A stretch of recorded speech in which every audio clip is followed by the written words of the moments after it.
말씀 보겠습니다. 사도행전 1장 8절입니다. 오직 성령이 너희에게 임하시면 너희가 권능을 받고 예루살렘과 온 유대와 사마리아와 땅끝까지 이르러 내 증인이 되리라 하십니다. 오늘은 선교를 하려면 권능을 받아야 된다. 오늘 말씀의 주제입니다. 원래 선교를 하려면 고난이라는 무리들이 많이 따라옵니다.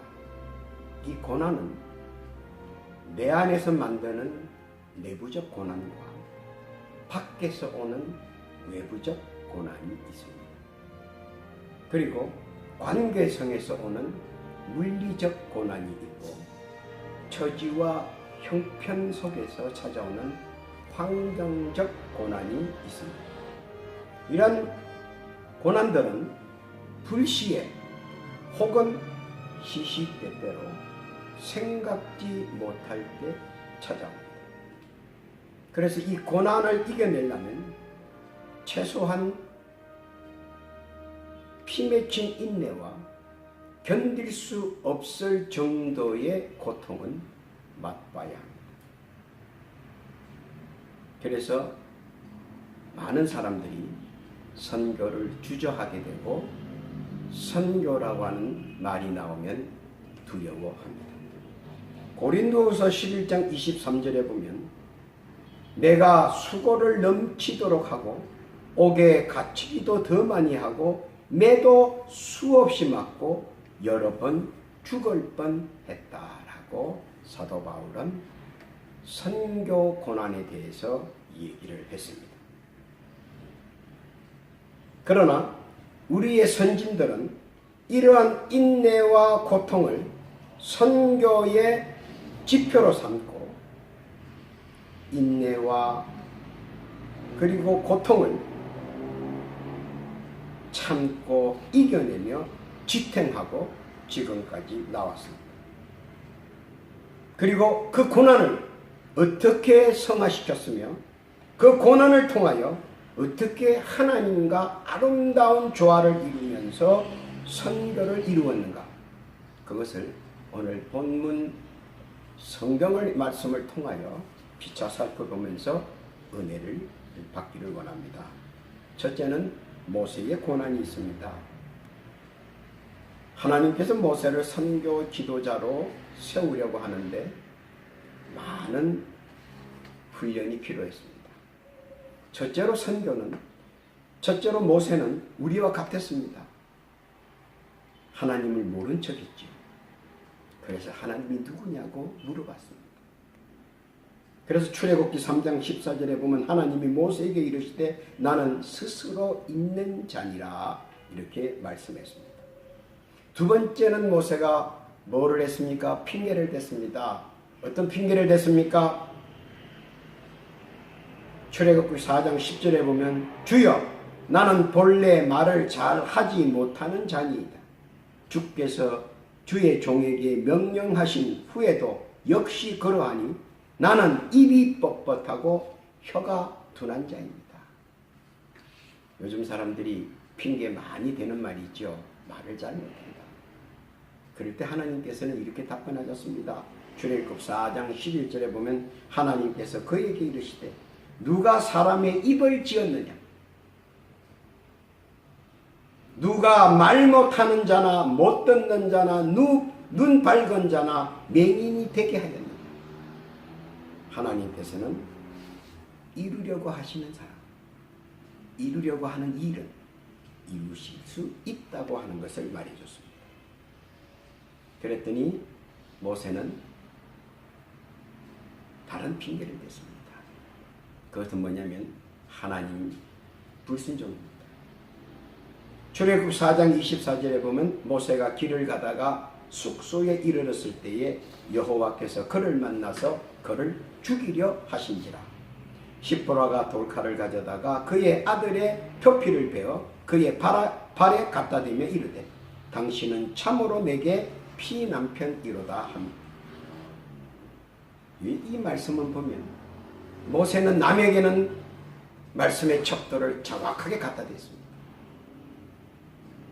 창세기 17장 23절에서 27절에 보면 이스라엘 모든 사람들은 아브라함에게 난 사람이나 사온 종이나 모든 사람에게 표피를 베었다, 할례를 했다라고 했습니다.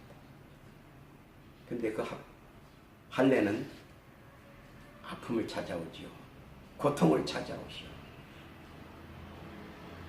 말없는 슬픔이 찾아옵니다. 그런데 모세는 하나님의 말씀을 지킨다고 하면서 하나님의 말씀의 척도는 남에게는 분명하게 갖다 대면서 자기 자녀들, 자기 가족에게는 변화지었습니다. 그런 모세지만 하나님께서는 그를 세우시고 세계 만방에 하나님의 뜻과 말씀을 위해서 그를 세계의 선교사로 세우셨습니다. 그리고 기사와 이적과 장대함으로 함께했습니다. 그리고 하나님의 권능 전 세계 사람들에게 선포하였습니다.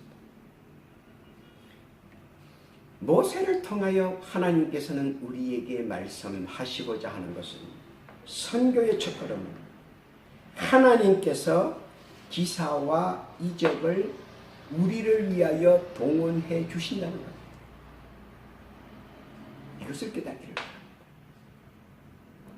요즘 사람은 모세와 같습니다. 하나님께 대하여 무지하고 또 이런저런 핑계를 대고 또 가족들을 위해서 혈연을 위해서 핑계대고 여러 가지 핑계를 많이 댑니다. 그러나 하나님께서는 모세를 통하여 하나님께서 함께 하시면 무지가 사라지고 하나님과 함께 하시면 핑계가 사라지고 하나님과 함께 하시면 불순종이 사라지고 하나님과 함께 하시면 기사와 이적과 장대함이 함께 한다는 겁니다. 선교는 하나님과 함께 하는 겁니다. 선교는 기사와 이적과 장대함이 함께 하는 겁니다. 이 선교를 함께 나누기를 예수님의 이름으로 부탁합니다. 둘째는 요셉의 고난을 보면서 하나님은 우리에게 말씀하십니다. 요셉을 통해서 하나님께서는 무엇을 우리에게 말씀하십니까? 하나님께서는 이스라엘 민족만 사랑하는 것이 아니라 하나님은 전 인류를 사랑하신다는 겁니다. 하나님의 천지창조의 뜻은 무엇입니까? 전 인류를 사랑하시고 전 인류에게 영화받기를 원하시는 겁니다. 그래서 요셉을 통하여 전 인류를 구원하는 첫 걸음을 옮기셨습니다. 그래서 봤습니다. 요셉은 신앙심이 좋습니다. 요셉은 하나님을 믿었습니다. 요셉은 하나님의 말씀을 믿었습니다. 요셉은 하나님의 뜻을 믿었습니다. 그런데 요셉은 마지막 떠나는 것을 주저했습니다. 그래서 형제들의 시기 질투에 의해서 그는 떠나게 됩니다. 그리고 여러 사람들을 거쳐서 그들에게 어떤 모습을 보여주느냐? 하나님이 함께 한다는 모습을 보여줍니다. 요셉과 함께하면 하나님과 함께 한다고 사람들은 믿었습니다. 요셉과 함께하면 하나님께서 모든 일을 이루어 주신다고 사람들이 믿었습니다. 선교는 말로만 하는 것은 아닙니다. 선교의 가장 중요한 핵심 부분은 행동입니다. 우리의 선진들의 선교사를 보십시오. 많은 선교사들, 특히 우리나라 선교사 연세병원을 세우고 세브란스 병원을 세우고 대학을 세우고 선교사들이 몸소 나타낼 때 하나님께서도 함께 몸소 나타내는 겁니다. 요셉은 하나님의 뜻을 알고 있었습니다. 그래서 그는 기꺼이 하나님의 뜻에 맞췄습니다. 그래서 기근이 온다. 누구를 위해서 기근이 옵니까? 하나님은 하나님을 증거하기 위해서 기근이라고 하는 자연을 사용하셨습니다. 그리고 중동 온 만방에 하나님의 권능과 하나님의 뜻을 실현시켰습니다. 요셉을 통해. 오늘 요셉은 선교를 하기 위해서 하나님 앞에 파송된 자였습니다. 물론 요셉은 맨 처음엔 몰랐겠죠. 그래서 여러 가지 어려움을 많이 당했습니다. 한 가지 알아야 하는 것은 선교는 하나님의 기적을 내가 보는 것입니다. 선교하라. 그러면 어떤 분들은 왜 선교하느냐 합니다. 그냥 내가 신앙을 지키고 그리고 우리 가족들과 신앙을 잘 지키면 되지 않느냐 이렇게 말들을 합니다. 그러나 신앙은 내 안에 감춰져 있는 것이고 선교는 내 안에 있는 믿음이 밖으로 나오는 겁니다. 내 안에 믿음이 밖으로 나오면 그때부터 무엇을 보느냐? 하나님의 기적을 내 눈앞에서 본다는 겁니다. 믿음은 늘 내 안에 있습니다. 내가 돌아보아도 믿음을 볼 수가 없습니다. 사방 어디를 가도 내 믿음은 내가 볼 수가 없습니다. 그런데 내 믿음을 선교로 성화시켜서 밖으로 끄집어냅니다. 그때부터 하나님이 함께 하시고 선교의 기적을 내 눈앞에 하나님께서 펼쳐 보여주시는 겁니다. 한 조그만 농토에 한 가문의 조그만 자, 한 가문의 막내가 하나님의 뜻과 섭리와 경륜에 따라서 한 시대를 풍미하는 한 시대의 하나님의 사람으로서 열심히 했던 요셉이라고 하는 사람으로 거듭나고 태어나게 하신다는 겁니다.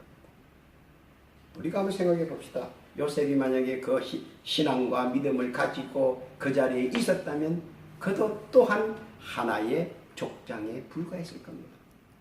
그런데 그 믿음을 내 밖으로 내어보내고 하나님의 뜻에 따라 세계 선교에 앞장서서 나아갈 때 하나님의 권능, 하나님의 역사, 하나님의 기적을 그 눈앞에서 볼 수 있었을 뿐만 아니고 당대의 유명한 하나님의 증거자 선교사로서 활약할 수 있었습니다. 선교하십시오. 선교는 하나님의 기적을 내가 맛보는 것입니다. 선교의 기적을 함께 맛보는 복되고 귀한 여러분 되시기를 예수님의 이름으로 부탁합니다. 세 번째는 다니엘의 고난을 볼 수 있습니다. 다니엘의 고난을 통해서 하나님은 무엇을 나타내겠습니까? 모세를 통해서 바란 광야에 하나님의 권능을 나타냈습니다. 요셉을 통해서 중동에 하나님의 권능을 나타냈습니다. 다니엘을 통해서 하나님의 권능을 어디까지 나타냈느냐? 유럽을 하나님의 권능을 나타내신 것입니다. 다니엘은 신앙이 좋은 사람입니다. 그건 아마 여러분들도 받아들이리라고 봅니다. 다니엘은 신앙심이 아주 깊었던 사람입니다. 그런데 다니엘은 자기의 신앙을 밖으로 끄집어내지를 못했습니다. 마치 주님께서 한 달란트 주신 사람처럼 한 달란트 받은 종처럼 그는 품속에 품고만 있었습니다. 그래서 하나님께서는 그것을 끄집어냈습니다. 그리고 잘 알다시피 다니엘은 그것을 끄집어냈습니다. 하나님의 말씀을 순종했습니다. 하나님의 말씀을 따랐습니다. 그리고 내 믿음을 내 밖으로 내어 보냈습니다. 그래서 어떻게 됐습니까? 다니엘서 6장 16절에 보니까 그는 사자 굴에 던져 넣었습니다. 그때 왕이 다니엘에게 하는 말이 다니엘서 6장 16절에서 나옵니다. 뭐라고 나옵니까? 너가 항상 섬기는 너의 하나님이 너를 구원하시리라고 믿는다. 이제는 그의 신앙이, 그의 믿음이 왕이 알게까지 되었다는 겁니다. 그리고 그 후에 반전이 일어납니다. 다니엘서 6장 26절에 보면 왕은 이렇게 조서를 내립니다. 내 나라 관할 아래 있는 사람들은 다 다니엘의 하나님 앞에서 떨며 두려워할지라. 그는 살아계시는 하나님이시요 영원히 변하지 않으실 이시며 그의 나라는 멸망하지 아니할 것이요 그의 권세는 무궁할 것이며 그는 구원도 하시며 건져내게도 하시며 하늘에서든지 땅에서든지 이적과 기사를 행하시는 이로서 다니엘을 구원하여 사자의 입에서 벗어나게 하셨습니다. 다니엘의 신앙, 다니엘의 믿음을 그가 가슴 안에서 가슴 밖으로 내어버려 하나님께서는 그것을 들어서셔서 왕의 마음에 불어넣었습니다. 왕이 다니엘의 하나님 여호와 하나님을 경배했습니다. 여호와 하나님을 경배하라고 백성들에게 조서를 내렸습니다. 여호와 하나님께 예배 드리라고 왕이 명령을 내렸습니다. 하나님께서는 내 안에 계시는 하나님을 내 밖으로 내어 보낼 때 하나님께서는 그것을 들어서 원수의 마음도 유하게 하시고 왕의 마음도 유하게 하셔서 하나님이 하고자 하는 것을 이루는 것입니다. 모세를 통하여 중동을 구원했고 요셉을 통하여 중동 전 지역 근방을 구원했고 그리고 다니엘을 통해서 유럽까지 하나님께서는 선교의 역사를 우리에게 보여주셨습니다. 선교는 내 안에 계시는 하나님을 내 밖으로 표현하는 것입니다. 선교는 무엇입니까? 하나님을 표현하는 것입니다. 선교는 무엇입니까? 궁극적 선교는 무엇입니까? 하나입니다. 영혼 구원입니다. 어떤 영혼 구원입니까? 지옥불에 빠져들어가는 저들의 영혼을 구원해야 한다는 겁니다. 한 번밖에 없는 기회, 이 세상에 살면서 영벌에 빠져가는 저들의 발걸음을 멈추게 한다는 겁니다. 무엇인지도 모르고 따라가는 저들에게 발길을 멈추고 돌아서서 구원의 말씀을 듣고 돌아오라는 겁니다. 그래서 지옥에 가지 말라는 겁니다. 이것이 선교의 목적입니다. 그리고 그것이 영혼 구원으로 이어지는 겁니다. 하나님이 모세를 통해서 하나님이 요셉을 통해서 하나님이 다니엘을 통해서 하시는 모든 것은 저들의 영혼 구원을 위하여 하나님께서 직접 명령을 내리시고 함께 하시고 인도하시고 도와주시고 역사하셨습니다. 선교는 하나님께서 우리에게 베풀어 놓은 축복의 영역입니다. 하나님을 더 높이는 세계 만방으로 하나님의 권능을 더 높이는 일이 바로 우리의 사명이기 때문입니다. 이 세상은 어떻습니까? 위장과 가면으로 가득 차 있습니다. 만나는 사람마다 좋은 말 합니다. 만나는 사람마다 글의 허식으로 포장된 위선과 유혹으로 사람을 멸망으로 빠뜨립니다. 그러나 그들에게 우리는 단 한 번의 기회를 줘야 합니다. 그리고 우리는 그 기회를 위해서 우리의 혼신을 다해 열정적으로 감당해야 한다는 겁니다. 선교는 하나님께서 우리에게 베풀어 놓으신 축복의 영역입니다. 여러분들이 귀담아 들으십시오. 하나님 앞에 축복받고 싶습니까? 주님과 함께 늘 동행하고 싶습니까? 그러면 선교해야 한다는 겁니다. 내가 선교의 말을 베풀 때마다 하나님은 그 말을 붙들어 역사하시고 영혼 구원을 위하여 뜨거운 마음으로 저들에게 주의 말씀을 외칠 때마다 주께서는 성령을 통하여 역사하신다는 겁니다.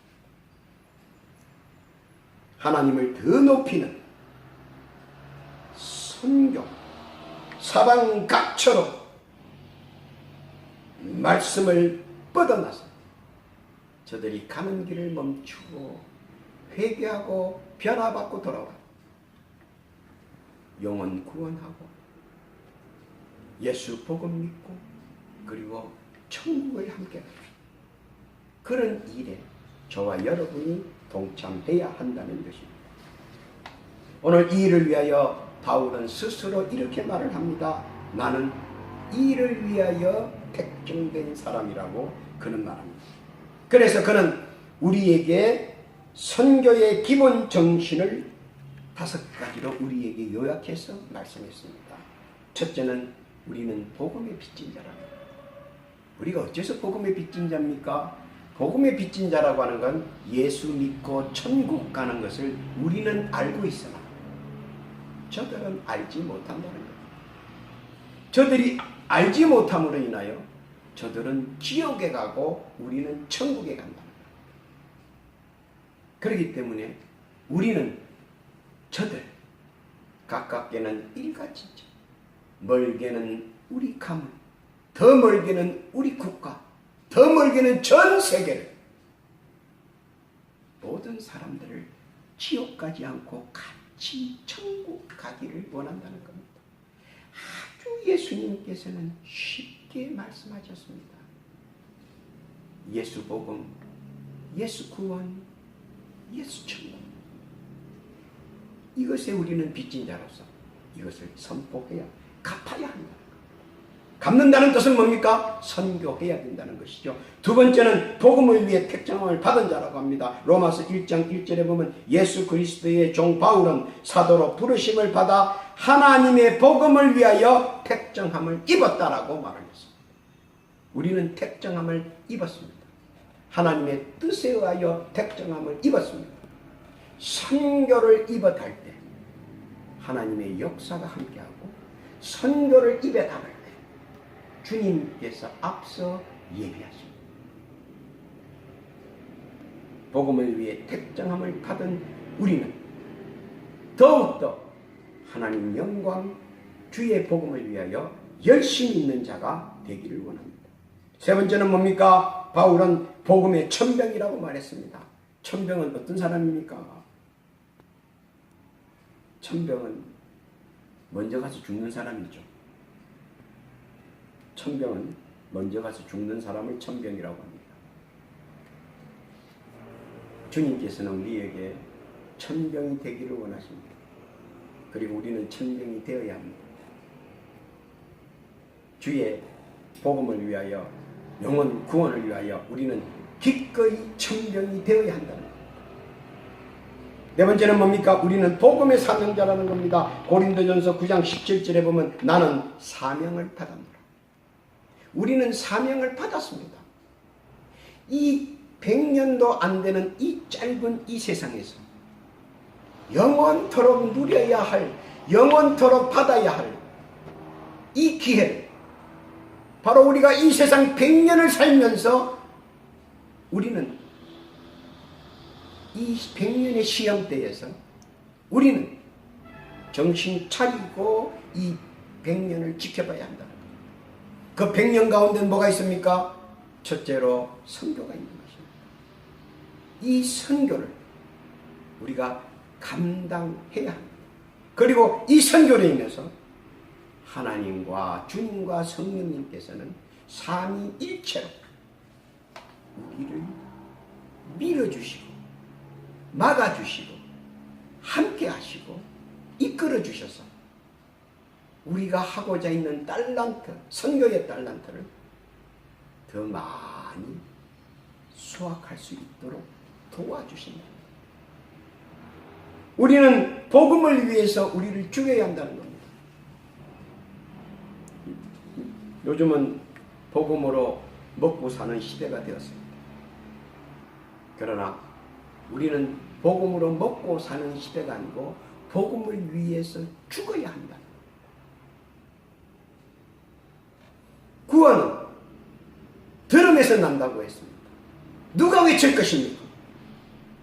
여러분과 저가 외치지 않으면 과연 누가 외치겠습니까?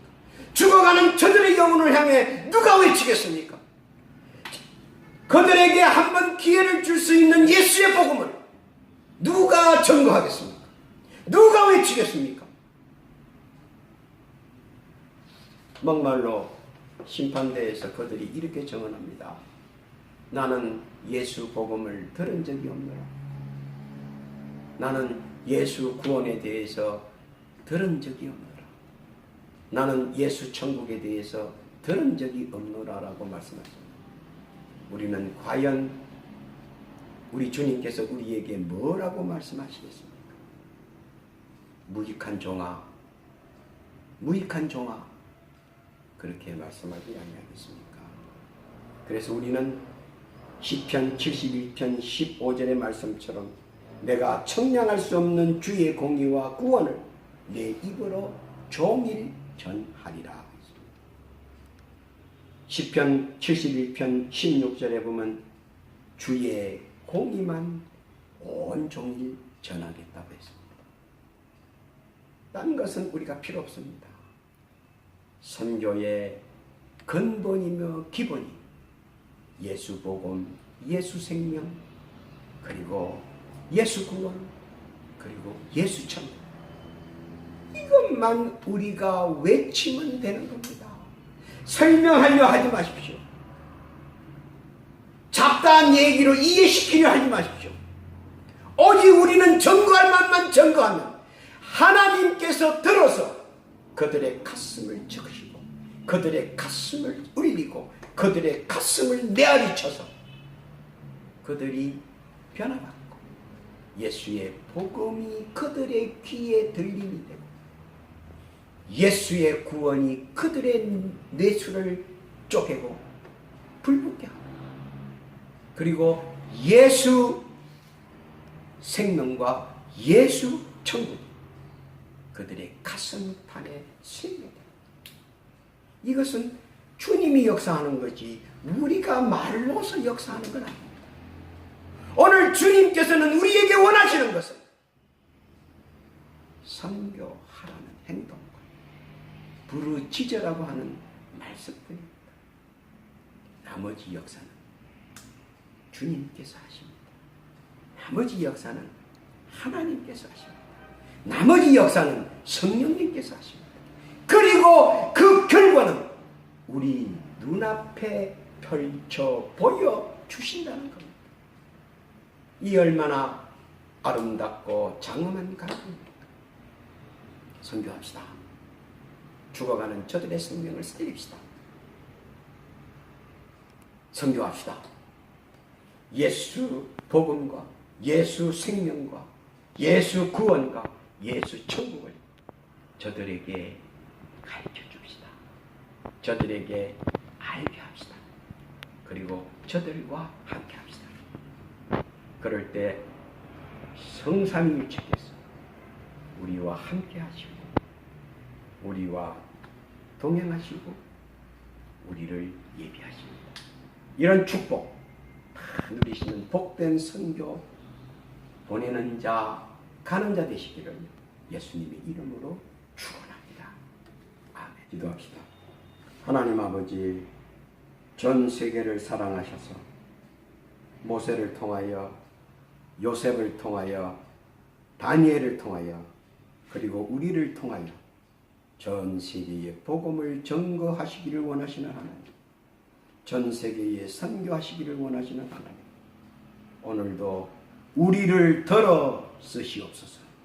특별히 기도하옵기는 전 세계에 병고로 아픔을 당하는 사랑하는 모든 아픈 이들과 고난을 받고 고난 속에서 인내하는 저들과 그리고 주의 복음을 듣기를 갈급하는 영혼들을 위하여 주님 기도합니다. 예수의 이름으로 다 이루어지게 도와주옵소서. 기도하는 제목마다 예수의 이름으로 이루게 도와주옵소서. 응답받게 도와주옵소서. 함께하여 주시옵소서. 예수님의 이름으로 기도하옵나이다.